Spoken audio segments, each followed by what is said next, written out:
What's up, y'all? I don't see you. We'll let some of y'all get on, and then we'll start the show. We'll head over to YouTube, make sure it's going live. Put it in the comments if you're here, guys. We already got a few people jumping on. Yeah. Caden, it's me. Yeah. It's live.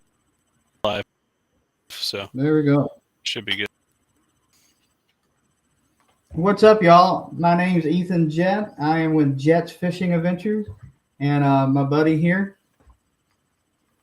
I'm Mitch from Mr. Fishing Ohio, or MR Fishing Ohio, which are also my initials. So that's kind of how I came up with the name. Sweet. I'm from Tennessee. Mitch is from Ohio. Right now he's all iced in.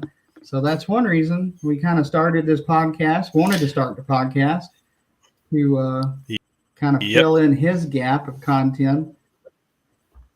Us here in Tennessee, we can fish all the time. So yeah, I'm pretty jealous of that. You guys had ice for just like a few days or what? Yes, we had a really bad ice storm last week or 2 weeks ago. We had a lot of damage, but now it's 70 degrees today. So that makes a big difference. Went from single digits to now we're getting a lot of people on. Mark Davis, that's my good buddy. He's an Alabama hammer. Y'all comment. Yes, I've seen stand-ins quite a few times. Yeah. Y'all make sure you can hear us. I should pull it up so I can see the comments too. You can actually, should be able to see the chat on your right here. Oh. In the restream. Yeah, I didn't even do that. What is it? We're all noobs to this live stream format, so bear with us. I've only ever done it on my cell phone. Oh. So this video we're going to talk about is to get to know your host. A lot of my audience don't know Mr. Fishing Ohio, and Mr. Fishing Ohio's audience don't know me. So we're kind of blending this episode into get to know your host. And then the future plans is to talk about kayak fishing, to talk about social media growth in the bass fishing world, and just stuff that you, the audience, want to watch and listen. So if you have any questions, comment below. I see some of my mom's students in the comment section here. They watch my videos. There's probably a good chance some of my former students make their way on too, because I'd say probably 100 to 200 of my subscribers are kids that I've had in my class in the past. So there's usually a couple of them if I do a live or like in some of my videos. I had taught middle school for 6 years, so it was part of the reason why I actually started getting into making content was with like a stupid channel I made that was not fishing related. And then I started watching people that made fishing content. I'm like, I think I'm going to do that. It seems like fun. So it was actually really my students that got me even to want to make content as it is. So it's kind of interesting. That's awesome. That's what I was actually going to ask you, what you did for a living. Yeah, so I was a teacher for quite a few years. And then I got my master's in administration. And the last 2 years, I've been in charge of the billing and like finance.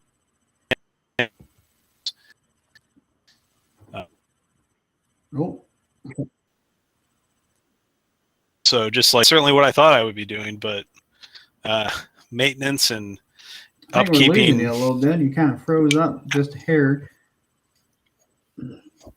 but we can hear you now. You hear me now?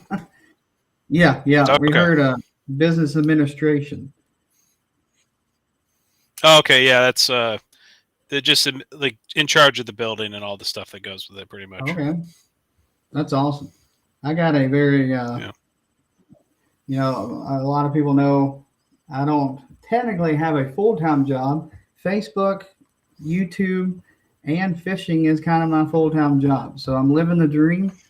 I'm trying to every day. It's been fun, but it does take a lot of time, a lot of determination to get out there. And I love that we got a lot of younger folks watching. Just keep, never give up. I've always been a big Mike Iaconelli fan. Yeah. He talks about never give up, and just so remember that if you have a dream, y'all, never give up on your dream. One of the guys is Miss Jett at your house. No, sadly, she is not.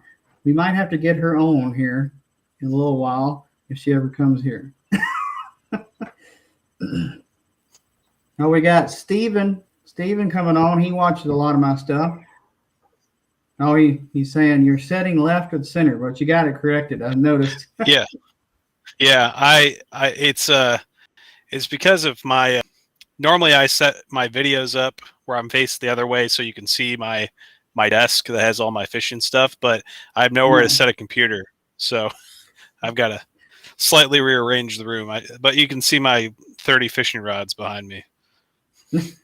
Hey, that's all they want. They want to see big trophies or fishing rods. So. Yeah, well, I got a couple medals, but last year was a good year for me tournament wise. First really good year I had, but so wasn't always that way. Tell the audience what trails do you fish and what you fish out of? Yeah, so I actually helped run a local trail up by me called Toledo Area Kayak Anglers League, or Tackle, not spelled correctly.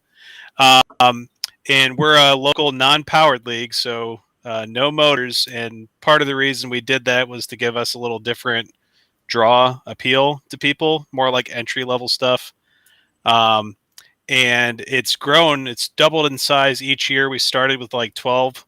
And last year we were over 30 total people that entered tournaments, and we had a few events and close to 20 anglers, which it's just like I said, a local league.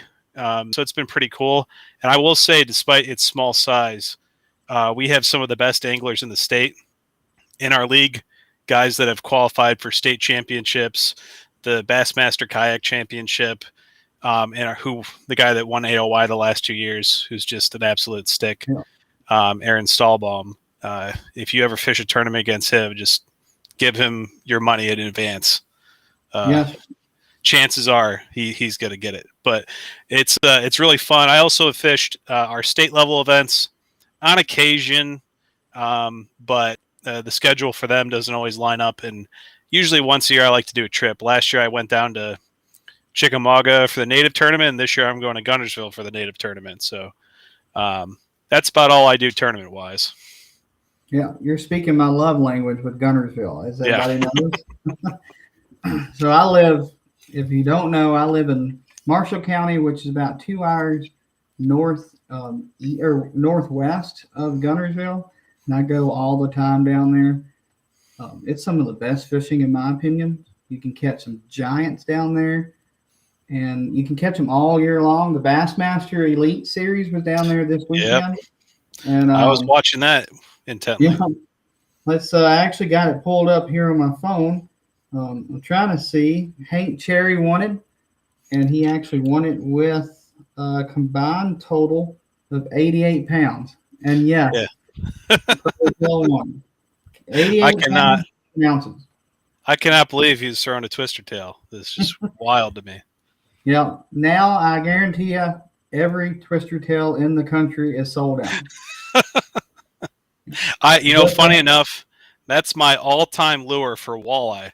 I've caught more fish on that exact lure he was throwing than any other thing, by a wide margin. So I was just cracking up. I've never tried to throw it for bass, but Now I'm curious. Yeah. I guarantee you, everybody else is throwing it now. That's the only bad thing about the Elite Series tournaments is they go to some place and they catch a bunch of fish on a very specific bait, and then it's just sold out. You know, last year the Classic was won on that Morning Dawn chatterbait by Z-Man, and you couldn't find one after he won. Oh yeah. No. And I just actually bought a few at the Alabama Fishing Expo the other weekend for I think it was $15 a pack. I bought 5. and my thinking is, hey, if they get hard to find, hit me up. I'll sell you to them. Yeah. Well, that's like something I don't worry about too much is I don't necessarily a lot of the trends watch they'll probably know that I'm very versatile with lures. I throw a spinnerbait, and sometimes when that's not working, the months of May to September, it's rare one leaves my hand. But so many of the lures that I like to think I'll ever worry about run out of them. But that's what I was going to ask you. If you like, one thing I'd like to talk about a ton is gear, and what would be if you had to choose your single favorite lure, down to the exact brand, color, weight, all that. If you had to just pick one, and I'll share mine. So mine, no surprise. I'm down here in the South where we fish a lot of grass, and this bait is going to be more of a year-long bait. It's not my absolute funnest, if you will, bait, but it's the best bait to throw to catch fish all year long, and that's a chatterbait. The Z-Man jackhammer, you can't beat them. If you try to find, I have the Backdraft Lure. He has a great chatterbait, but it's just hard. It's hard to find something that can outfish a jackhammer, in my opinion. It's just, I don't know how it continues catching fish after thousands and thousands of people throw it every day. But the jackhammer in the Brett, the height color, is my all-time favorite. Okay. For me, it's easy for me to pick a spinnerbait. Color, it's harder for me to pick because I've used so many color variations over the years. But from sheer numbers of fish, and then I'll say from sheer like good quality fish, I could narrow it down to 2. And the first one would be, I don't have the exact one with me. This is an older one. Just a like bait fish color with a willow leaf. I designed some lures for a blind squirrel. And my bait fish spinnerbait that's got my name on it, that's one I won a few tournaments on last year. And then the other one that I just is my all-time favorite probably overall just for fun fishing and everything would be a green pumpkin spinnerbait. But specifically, this is the thing that makes it different, is a turtle shell blade. And I buy these blades in bulk because the company I used to buy them from went out of business. And so what I do now is when I design the spinnerbait, I'll design it with like a Colorado blade in mind. And I just have a bunch of these turtle blades. I'll pop one of these on. Depending on the color water, I'll do a silver or gold. And I've caught so many bass on that. It's just stupid. But it's something about that blade. It just, people don't throw it very much. And I think that's why I get bit. I've caught fish in 5 different states on that exact lure and Canada. So it's just good. Yeah. So that is going to be the cool thing about this podcast, in my opinion, is the difference in where we live.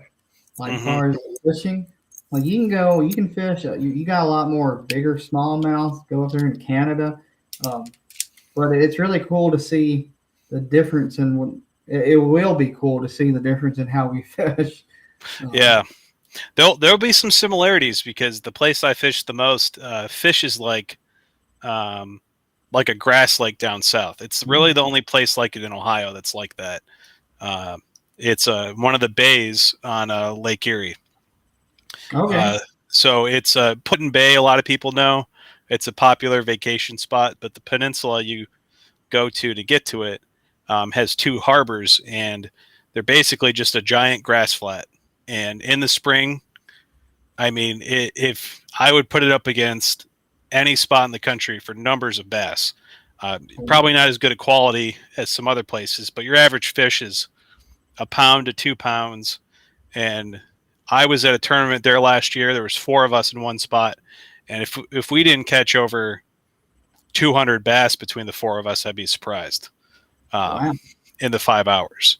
And at certain times of year, it's just like that because in Lake Erie, there's only so many places those largemouth will spawn, and that's one of them because it's a great big lake, but there's not a lot of places that are great spawning ground for largemouth just because of how Lake Erie is. Just because it's most of the fish that are shallow water fish, they don't spawn out in the main lake, and they will go into the docks and the bays, and there's only a couple of them, really. If you go look at like just a map of Lake Erie, at least in the American side, there's more structure in the Canada side for sure, but the American side, half of it's just giant beach, so not a lot of places for them to go. Yeah, that's crazy. I've never done a lot of map study on Erie and stuff. I have just heard in the news that is like 10 or is 90% of the lake frozen over. 96%. Now that's going to come down. We got 7 days in a row that's going to be above freezing, so those cracks will start to form. It wasn't frozen very long. It's a while for it to get there, and then it's warming right up. Last year, I think we had a longer period where it was frozen, but we didn't. I don't think we got up to 96%. Wow, pretty nuts. That's crazy. That is nuts. Tennessee Yak Guy, he said the textured blades are legit. Yep, I have those in not just the willow, but on the turtle blade too. I swear by those. That's probably what I use 95% of the time. They just give a little different something to it. So here's a little shout out. He just commented, and then Tennessee Yak Girl just commented, "Hey, what's up?" They are husband and wife. Okay, I was going to say it better be some kind of connection. If we say something, they might get in an argument in the comment section. So just be on the lookout. My 3-year anniversary feed, they started talking back and forth to each other, and it was hilarious. That's great. But anyway, a spinnerbait here, it's kind of a dying bait, in my opinion, around here. You still a lot of people fishing, but a lot of people are going to the jackhammer or that blade bait kind of style. A ton of people. You see a lot more people fishing a chatterbait. Oh yeah, 100%. Is that the same up north as well? Oh yeah. I mean, people like to joke that I'm like the only person that throws a spinnerbait, and they watch me throw one, and they still don't always use it. Like when I show up to the awards, and Jack, the Ripper who just commented, can attest to this. When I show up to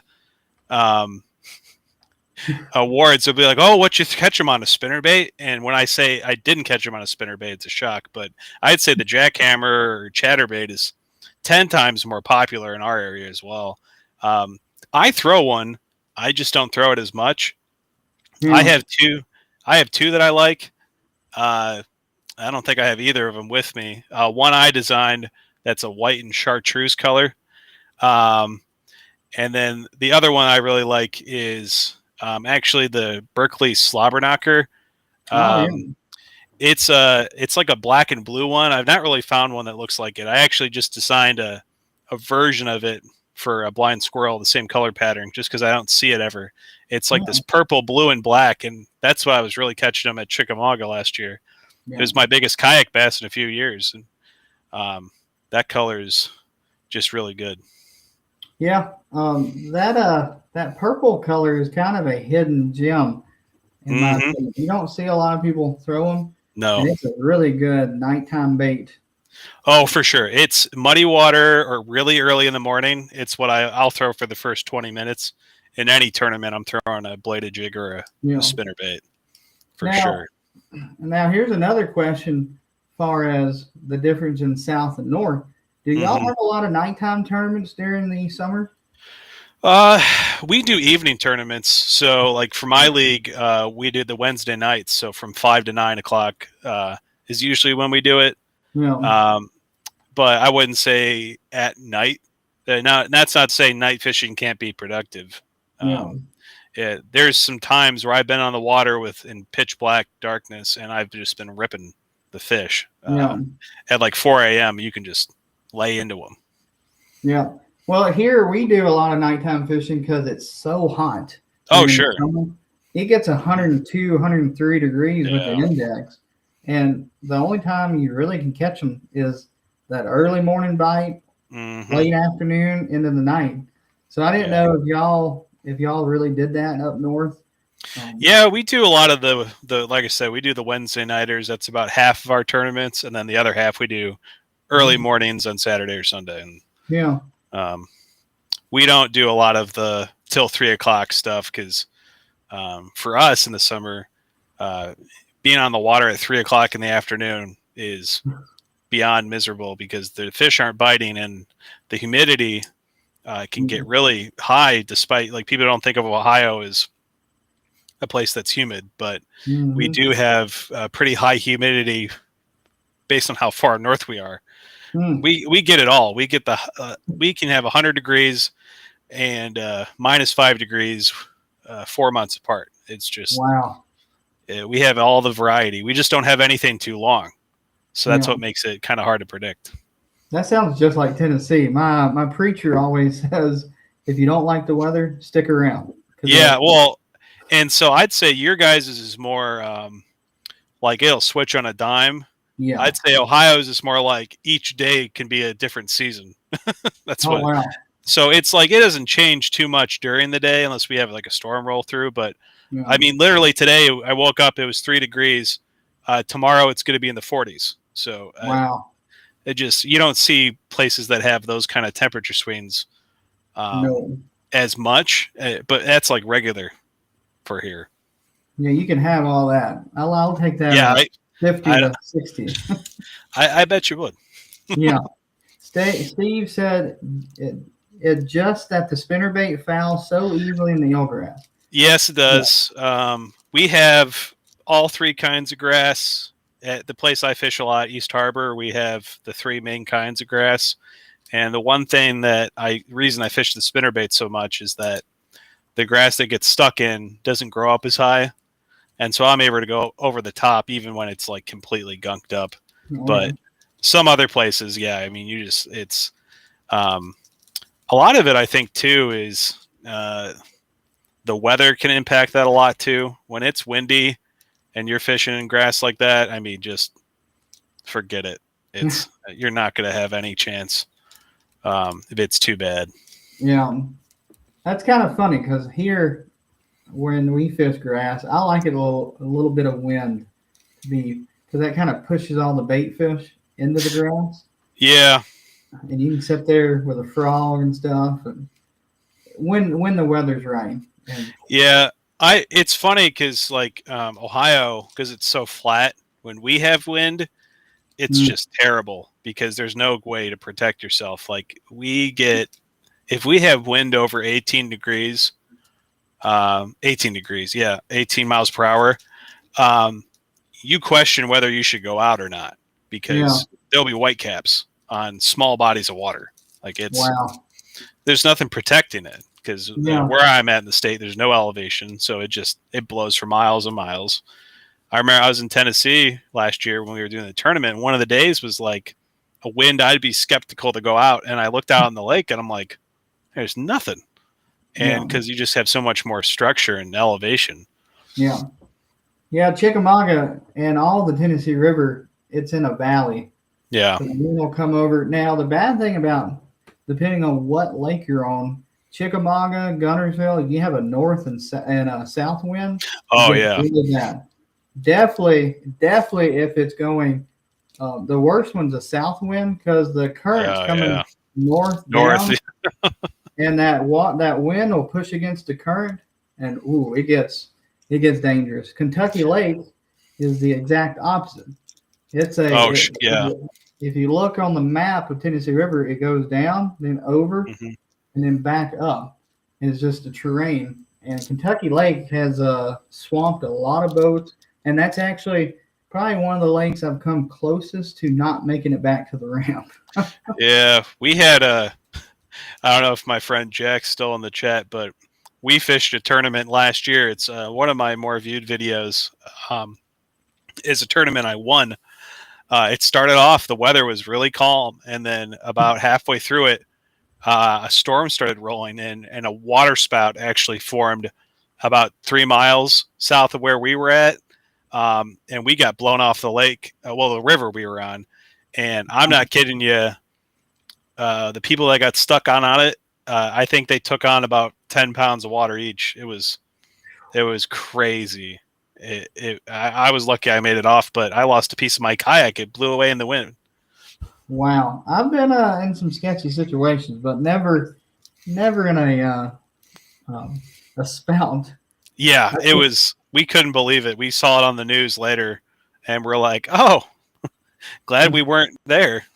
Just to give a shout out, Rory, right here with USA Kayak Fishing Magazine. He came in a big time just a little while ago. We had an issue with Mr. Fishing's camera. He came in and rescued this live stream. So y'all in the comments, give him a big clap. It was kind of weird. Steve actually mentioned that he was off to the left, and the reason why, he can't see himself. It's a blank screen on his screen. Yeah. He can hear it, so that's why he was way off. That's why he's like this. So thank you, Rory. Thank you very much. The Ripper has said, I was just dialing in the lunkers before the storm.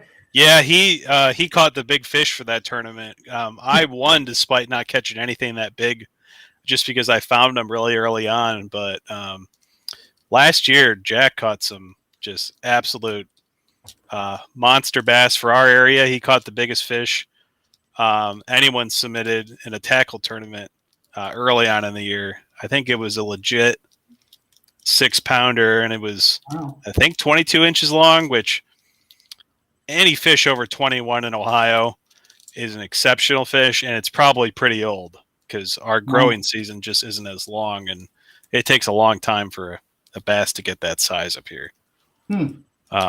Especially our part of the state. It's not often you see one that size. They can get really fat, but they don't get as long a lot of times. Like, I've seen 7 or 8 pounders, and they weren't hardly longer than my personal best that was 3 pounds lighter. So it's kind of interesting. Yeah. Here in Tennessee, we have the fish here have a long growing season, but they don't like, you'll see we have a lot of good quality, but you won't see a ton over that 23, 24. Yeah. It really depends on where you go in the state. There's some, I won't mention the name, but Holly and Joe will know about the lake. There's a few lakes over towards their side of Tennessee that is pretty awesome this time of year, and you can catch some giants. And it's a very small TWRA lake. So I won't say nothing else so everybody's not running over there. But they can catch some giants. And Chickamauga, you see a lot of, like Guntersville, Chickamauga, Tennessee River, you see a lot of fish in that 20 to 22 range. Yeah. Or 19 to 22. And you'll see a few of those bigger 23s, 24s. But there's a lot of good quality fish. Yeah. It's really funny that so my biggest bass I've caught from a kayak is at it's a small pond by Lake Erie, and people, if they've watched my channel, have seen videos of me fishing there. And I think 4 people that have caught a bass over 20 inches there. And I really can't say that about many places in Ohio. Wow. They're always really fat and healthy bass. And part of it is a pond that people like to put things in that maybe ought not be in there. And so I think they mostly get eaten by these big bass a lot of the times, because it's right next to a big hotel resort and right next to Lake Erie. So I think oftentimes things find themselves in there that shouldn't be. And I think last year somebody caught a walleye in there that was like 25 inches long, which had no reason being in that pond, but there it was. Wow, that's crazy. So you're mention your PB again. What is it? My PB from a kayak was 20 and a half. But overall, my biggest bass I've caught was actually from shore with a bladed jig. When I was chaperoning a 6th grade camp, I just was fishing for a few minutes, and I threw it out at this. It was called Camp Machindo. It's like a kids camp up in Michigan. It was bitter cold, like 38 degrees. Wow. And I'm throwing this bladed jig, and I thought I snagged a muskrat because I had seen one, because it started peeling line. I'm like, oh no. And then it jumped, and I was just like, that's the biggest bass I've ever seen in person.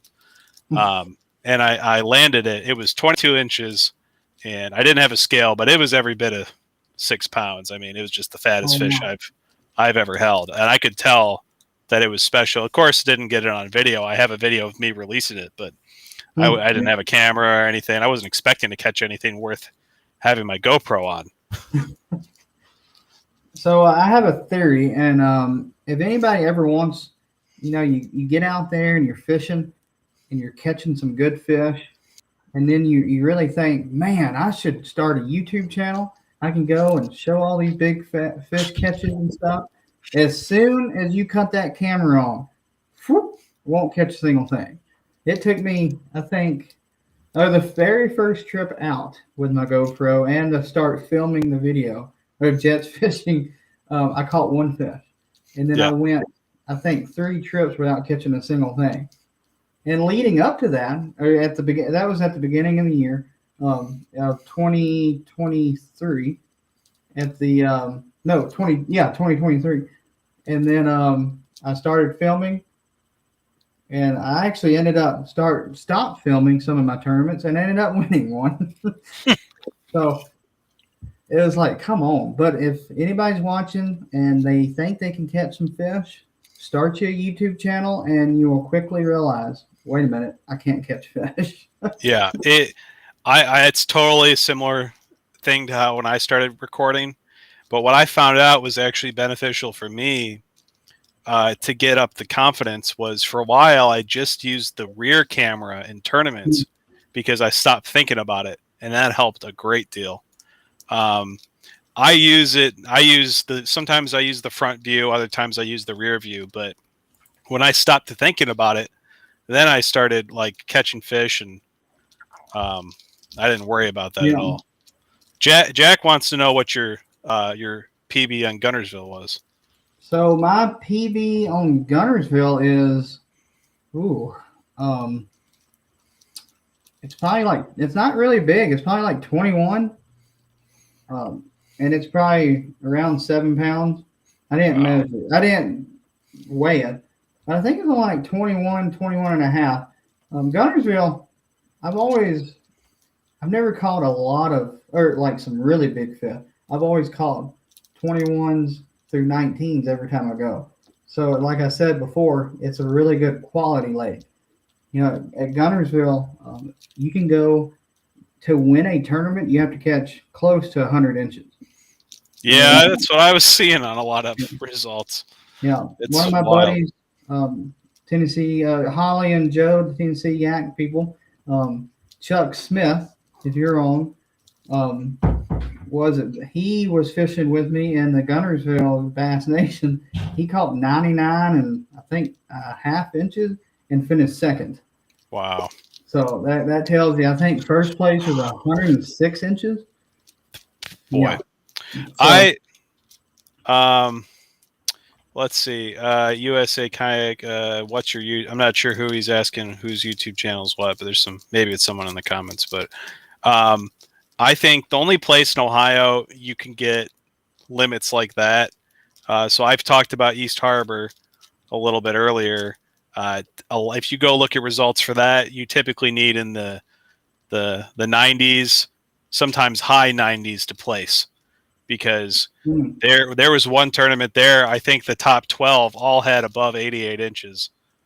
For Ohio, I mean, there's a lot of times where the person that wins won't even have 88 inches. But East Harbor, pretty typical for someone to win with 5 20-inch fish, because you won't catch many over 20, but you could easily catch 5.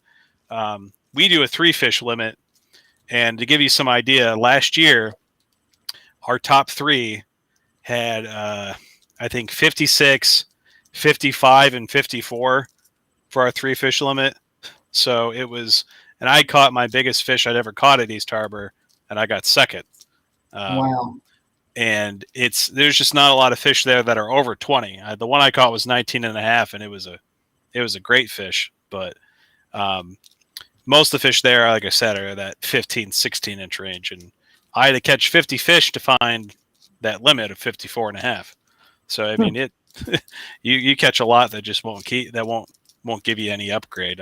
I've had several tournaments there. I've caught 40 fish, and they were clones. They all look the same. It's just like you catch the same fish over and over again. And if you get a couple over 17, then you're cooking. But you got to weed through the rats to get there. That's crazy. I was actually trying to look on mine. The KBF 10 season closure. Mm-hmm. I had to I caught. Oh, I got to look. I won't bore y'all for too long, but I ended up finishing like second place, and I had close to like 90 inches, 96, I think, over 2 days. Yeah, and it was the best 5 over 2 days, so that made a lot of difference. Oh yeah, that's totally different. But it definitely we do have a lot bigger fish than around where you're at. Holly caught just an absolute hog during that Gunnersville practice. Yeah, no kidding. 3/4. That's a monster. And then I don't think, did you catch a limit? I want to know if you caught a limit during the tournament. She was fishing that hooch cooch chatterbait or buzzbait. We all made fun of her. We're in the waterfront bait and tackle down in Gunnersville. Mm-hmm. And we found this buzzbait, and that's what the name of it was, hooch cooch. I would have to assume it's something to do with the Chattahoochee, I would think. I guess, but she bought it. Sort of in the area. Yeah, it has to. But she bought it, and we all told her if she won, she had to get up there in front of everybody, and it's live streamed. Yeah. It's live streamed to Facebook and say, I want it on the hooch cooch. That's how I always feel weird when I tell people. I won't even say I use a slobber knocker sometimes, because I'm just like, they're looking at me like, what are you talking about? Yeah. Weren't you fishing? Like, that's like, but, well, I guess lure wise, I know you pro staff for a couple different companies. Yeah. The one I've been on with for about a year and a half now, Blind Squirrel. They used to be from Ohio. They're now based out of Texas. I just wanted to give them a quick plug, because they're one of the coolest lure makers in the country, because you can make 100% customized lures, almost any color you could possibly think of. I think they calculated it. It would be impossible for you to make every combination that they could make. It's some ridiculous math thing, but anything you can think of, they will make it. And that's not just plastics, spinnerbaits, bladed jigs, Sinkos, paddle tails. I mean, every lure you could want for bass fishing or crappie fishing, they've been absolutely hammering the crappie with lures for sales. He was telling me how many he had to make the other weekend. It's just him and his wife for the most part that are making the lures. And he showed me one of the orders, and I was one guy had ordered, I think, several $100s worth of crappie plastics. And I'm like, they must work because nobody's buying that much if they're not working. But the thing I love about them is that you can, any color combination you can think of, you can make it. And that's what I've done with my spinner baits that I design, and especially my Syncos. That's probably been my second favorite lure lately, Texas rigged. Something I never really used. And last year I caught a lot of nice fish throwing that. Kind of weird colors too. I like kind of a purpley, blue, black, kind of weird combo. I just like throwing stuff not a lot of people using, because I think you throw something a little different, those fish, they check it out, because they're like, that doesn't look like the last 7 green pumpkin. Oh.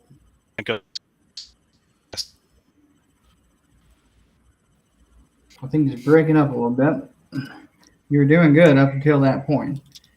Can you hear me now?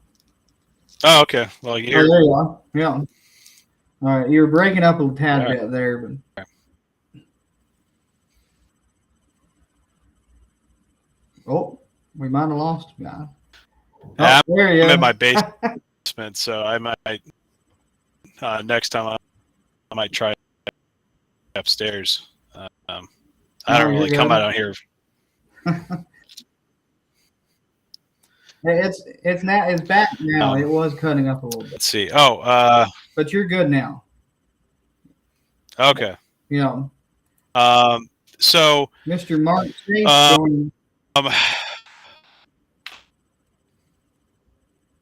Oh. Was the other question I had for you was for tournaments this year, what's I guess what's your goal for tournaments this year? We still? I heard what's your goal in tournaments? Is that the only? Yeah, that was it. Okay, yeah. So my goal every year is to catch a fish in every tournament.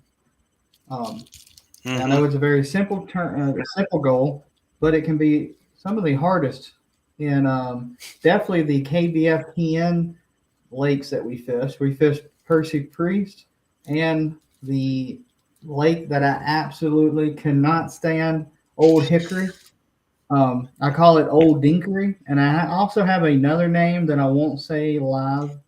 It's not very appropriate, but but that lake, Old Hickory, has ruined my goal every year, at least once. And I just can't. I don't know what it is about that lake, but my number one goal every year is to catch a limit or catch one fish. My second goal is to catch a limit every tournament. And really this year, I really want to focus on fishing, really finishing high in the AOI for Tennessee Bass Nation, which haven't started off very well. I missed the first tournament, so now I'm kind of behind the gun and up until the fourth or fifth event, and then people start canceling their lowest one. So hopefully that's my biggest goal. Oh, sure. Is to finish in the top 10, top 5 of AOI. I did it 2 years ago, and I haven't been able to do it since. I finished tied for 4th, I think. So Tennessee Bass Nation, if you're familiar with anybody that fishes that club, there's some of the biggest hammers in that club. Jordan Marshall, Russ Snyder, Adam Reiser. It's hard to beat. Do well. Yeah,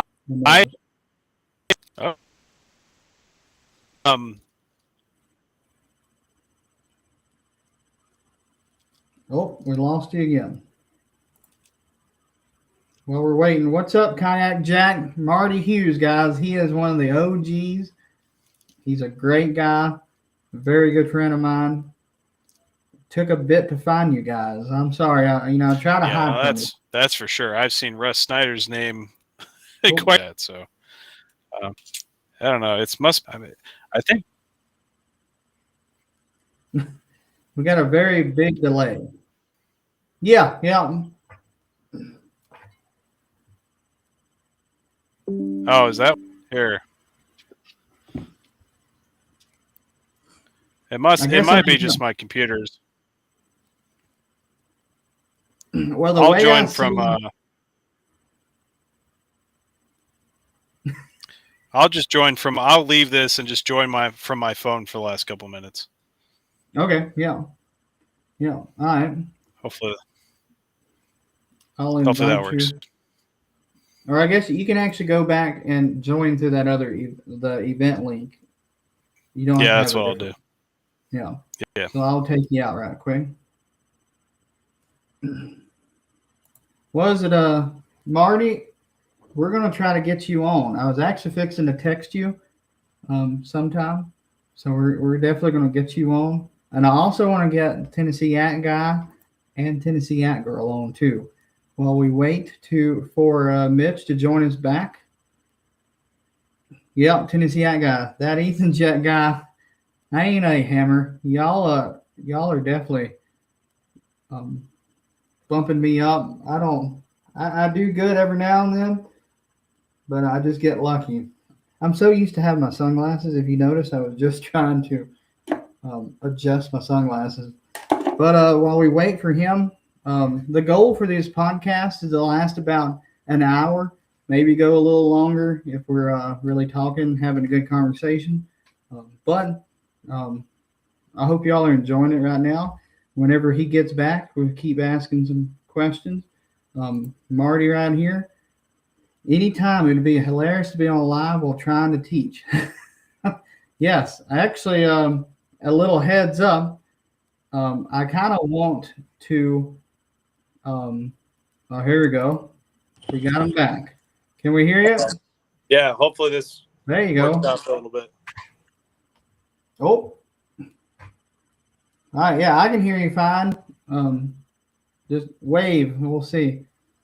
Everything. I'll just make sure the audio. Yeah. Okay. Yeah, I can hear you fine. Okay. Steve has asked, am I doing KBF monthlies this year? I probably will not. I just don't fish the KBF events very much. I fish like one or two. I don't have anything against them. There's so many tournaments happening nowadays. It's hard to have time to film and make good quality content and fish every tournament. Tournament videos are really fun, but sometimes if you're at a lake that you don't know, you're not going to catch a lot of fish, and that video is not going to be great, in my opinion. I'll say this: if you want a surefire way to get views, all the best videos I've had have usually involved some sort of physical humor happening during the video. So the tournament video I have the most views on involved me falling in at the ramp in the first 30 seconds. And then my other video involved me snagging my ultralight in a tree. There was only one tree for like 300 yards, and I hit it, and I about lost my mind because I just retied. But it seems like anytime comedy's involved, your viewership goes up.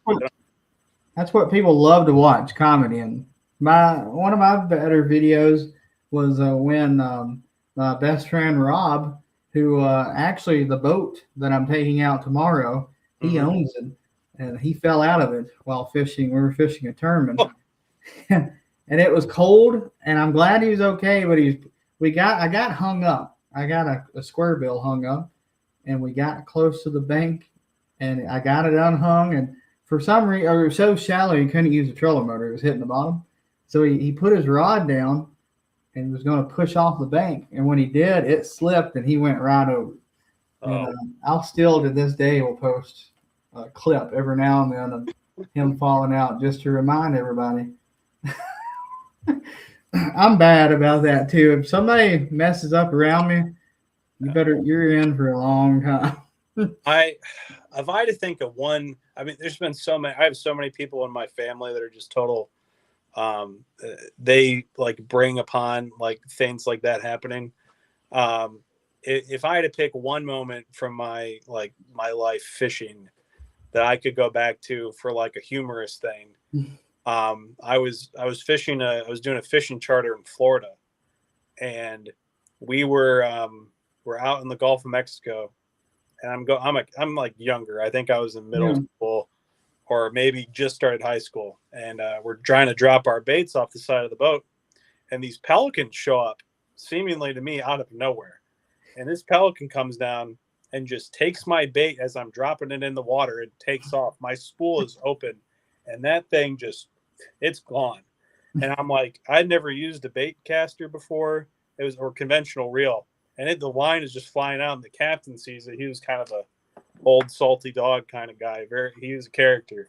He grabs the rod, and I'm not kidding. He just yanked that rod back. He yanked that pelican out of the sky. I'd never seen anything like it. And he reaches down, he grabbed the pelican, opened its mouth, took the bait out, and chucked it off the boat. And I'll never forget, my grandpa was with me. He's like, "Aren't pelicans protected species?" And the captain just looked at him dead in the face and goes, "Not on this boat." And I don't think anyone spoke for about 5 minutes because we were trying to contain ourselves. He was clearly very annoyed about the situation, but it's not my fault. A pelican just came out, dive bombed my bait as I'm dropping it in the water. I'm like, how am I supposed to control that? But I'll never forget that one killed me. And that I could go on about that guy who we fished with a couple of times. He had a unique way of talking. Old Mark Chase, Jordan is a hammer. He edged me out for the win last year for the USA Bassin Kayak Classic in Nickajack last year. If y'all not familiar with Nickajack, I love that lake. It's kind of a hidden gem between Chickamauga. It's Chickamauga, Nickajack, and Guntersville. It's kind of a hidden gem. It's smaller than either of those, right? It's skinny. Yeah. It's kind of more of a river, real skinny kind of. It goes like between Chattanooga and down into Alabama, or right before Alabama state line. Stephen, their championship is on Guntersville this year. I might have to fish it just because Guntersville, is it November and October? I can't remember. Guntersville that time is really good. And then the last question so far, Tennessee Yak Guy Ethan, are you fishing Watts Bar in 2 weeks? Yes, sir. I love that lake. It's a fun lake. I've done pretty decent there in the past. Hopefully this weather stays kind of warm. If it does, this warming trend, the fish should be biting. Now, the Watts Bar, that's mostly spots, right? No, it's a mix. It's a part of it's the upper Tennessee River system. It's right above Chickamauga. Mm-hmm. November. All right. So November, if it's early November, it's good. But it's all Guntersville's all dependent on the weather in November. If it gets real cold, that bite shuts off. But there you go. He missed November. Make sure we didn't forget that V. Yeah. Well, you want to do like one last question each before we get towards. So I got my question's a kind of an interesting and a fun one. I've asked a few people this. And I got to ask you, what are you most afraid of? Just in general or fishing related? Yeah, or fishing or in general. Okay, well, I'll do my one in general because when I was a teacher, I'd always share this to the kids because when I try to get them to understand that public speaking is difficult, I'd explain to them, I'm like, more people are afraid of that than dying. But if my biggest fear is like super. I would say very few people have this. I am absolutely terrified of splinters. It is like the thing I try to avoid the greatest in my life, and that's because I was scarred for life when I was young. I had one so deep in my foot, my whole family had to hold me down to pull that sucker out. Ever since then, I was like just mortified at the thought of getting one. And then I had my absolute nightmare happen last year. I don't know if you know those like warning sticks. That are the orange ones that are made out of what's that material? Fiberglass. Yeah. I was picking them up out of my grandpa's yard because I watch his house sometimes when he's away, and the snow was finished up. So I'm like, I'll just take them out. Well, one of them had been run over by a car because he puts them up there so people don't drive in his yard. And I grabbed it, and about 5,000 little shards of that fiberglass went in my thumb. It was like for 3 days I was trying to get those things out. I was mortified. I'm like, this is like my worst nightmare. So that's my greatest fear is splinters. I know it sounds really dumb, but I'm such a wuss for that kind of stuff. I think I'd sooner get like a black eye than get a splinter in my toe. Yeah. Well, mine is this whole episode is get to know your host. This is really going to get to know us. Before that, Mark Chase commented, what is the temp there now? Here in Tennessee, it was 70 degrees today, and I think the low tonight's like 47, 50. So it's really nice right now. I'm going fishing tomorrow. That's why. But anyway, my biggest fear is a frog. I absolutely hate frogs. I'm terrified of them. There is a reasoning behind. So I was like 2-3 years old. And my grandmother, we were at my aunt's pool, and I had this big old, I think it was a frog float, really. And my grandmother was putting me in the float, and I was bawling my eyes out, just screaming and everything. And they didn't know it, but I could see it. There's a big old toad sitting on the side of the float. And I was absolutely terrified. I was bawling, and what did she do? Just kept putting me down. She thought I was afraid of the water or something. Oh man! And I'll tell you, since then I've been absolutely terrified of frog. Nothing scares me more than I'm creek fishing and I'm walking, and a frog just jumps out in front of me and like screams. I think my soul leaves my body. We have those great big bullfrogs by me, and sometimes you just don't know they're there, and you just like that. Or muskrats. I hate muskrats because those you don't even know they're there, and then boom. Yeah. The worst when they're carrying a bunch of stuff in their mouths, they look like a catfish, and then they come crawling up on land, and you're like, "This is it." Like I don't know what the thing is. I actually got a video. I was down in Kissimmee. Oh, no, not Kissimmee. I was down in, what is it? Harris Chain a couple of years ago, and a frog jumped on my net in the kayak, and I about jumped in the water. I have a video of it. I was sitting there like, and I would have jumped in the water. And you got to think, there's gators in that water. I'd have chosen gators versus that frog any day. Oh man. Well, Tennessee, gators are mostly afraid of people, so I mean, you have that going. Yeah. Frog Tennessee, that Guntersville tournament we were staying.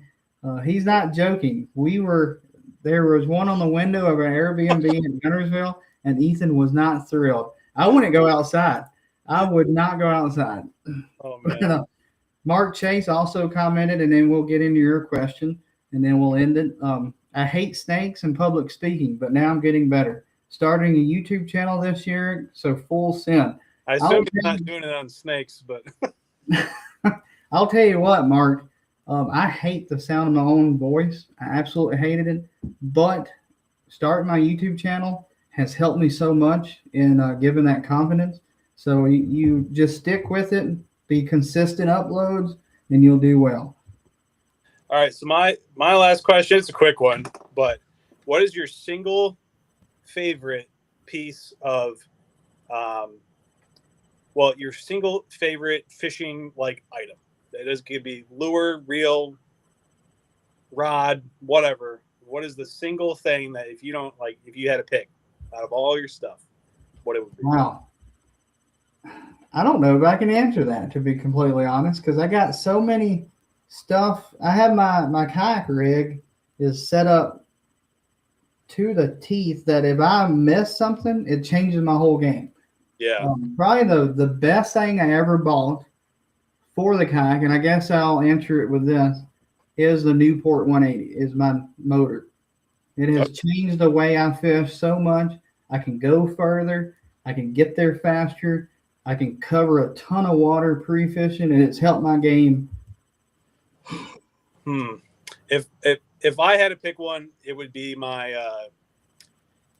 I'd probably go with my my favorite fishing rod that I currently own, and that's my Witch Doctor Sandman medium heavy. I bought that last year, and it's the single best piece of fishing equipment I've ever purchased. I mean, just it's so good.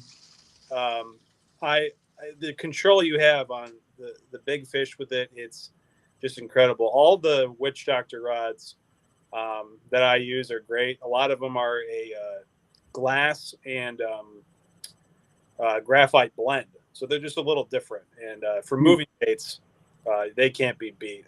And some of their lower priced ones are very reasonably priced. The Sandman series is a little more expensive, but the Sermon line, they're both named after some professional bass fishermen. Cole Sands, he's from your neck of the woods. That's his line of rods, and he basically designed each rod to be what he goes out on the lake with, like what he's taken. Those are the rods, and so it's a cool series because it every single part of bass fishing, and I would say ever since I started buying more expensive rods, I knew what I was missing. That's all I would say. I've used lots of different brands over the years, so I can say without like bias, because I applied to go pro staff with them because I was so impressed with the product, versus like, I'll start using it like just like I don't know what I want, but I'd use so many brands I was so dissatisfied with a lot. But that's what I would say. A close second would be the spinnerbait, but that's for something that's so cheap. I don't know if I can. Well, I might have to go back on my question a tad bit. And what's up, man? Nice for you to join us. But here we go. Steve, kayak is my favorite piece of equipment. So without a kayak, we all couldn't be fishing. So that's fair. Yeah, that might be what we need to do, or what we needed to say. But Mark says Native Slayer. That's Mark says Motor Guide XI3 with spot lock. I do miss my XI3 sometimes, but the speed that I get out of the Newport, I don't think I could ever go back. The Garmin Force, I like to look at that as an option, but gosh, it's so expensive. It's like $3,500 or something. It's crazy the price of some stuff this is great. We have a lot of comments. I was so happy with the result for today. To end it out, I'm just going to go over the Bassmaster Kayak Series. If anybody's been keeping that up, it was just on Kissimmee Chain of Lakes. Your winner is Pennsylvania Ryan Matzlotskis or whatever. I'm not sure exactly how you say that name. Yeah, that's a Polish name if I ever saw one. Yeah. And he had a 2-day total of 194.25 inches. Wow. Big limit. Congrats to him. Thank you for everybody joining in tonight. Yeah. If you haven't, go and follow Mr. Fishing Ohio on YouTube and Jett's Fishing Adventures as well. Let's see. Quality Kayak Changes Games by the Ripper himself. Yeah. I'm going to have to start following him and call him the Ripper. Yeah, he's Jack's a good guy. He's coming down with me to Gunnersville, so we're really looking forward to that. So what event is that again? The native event. April 18th. Yeah, we're all just going stir crazy up here thinking about it. So I could never imagine living up there and not being able to fish all the time. Trust me, I don't know how I do it now. But anyway, we're in the hour and 4-minute range. Thank you very much for joining in. This is Ethan Jett, Mr. Fishing Ohio. Yep, and we will see y'all next week or next podcast. It'll either be in 2 weeks or a month. So be on the lookout on both social medias to figure out when it will be. But thanks for watching. We'll see y'all later. See ya.